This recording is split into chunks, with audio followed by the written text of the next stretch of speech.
Unit Reskrim Polsek Lubuk Linggau Barat mengamankan dua pelaku curas spesialis jambret jalanan, yakni Denny Darmawan dan RJS 17 tahun, warga Kelurahan Kayuara, Kecamatan Lubuk Linggau Barat 1, Kota Lubuk Linggau. Kedua pelaku ditangkap tim buser unit Reskrim Polsek Lubuk Linggau Barat setelah melakukan aksi penjambretan di kawasan Jalan Garuda, Kelurahan Bandung Ujung, Lubuk Linggau Barat,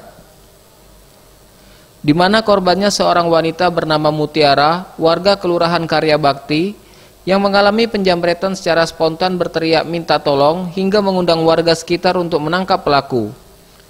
Naas bagi pelaku yang hendak kabur, menabrak seorang tukang ojek sehingga terjatuh dan langsung menjadi bulan-bulanan warga. TKP di depan Dr. Nawawi, Talang Bandung, yang mana pelaku sebanyak 2 orang atas nama Rangga dengan Denny mengendarai sepeda motor. Lalu tersangka kita amankan berikut barang bukti, dan tersangka juga mengakui memang benar dia telah melakukan jambret HP ini di depan Dr. Nawawi. Selain kedua pelaku jambret, petugas juga mengamankan sejumlah barang bukti berupa 1 unit motor pelaku serta 1 unit handphone milik korban. Tim Liputan, Sriwijaya TV.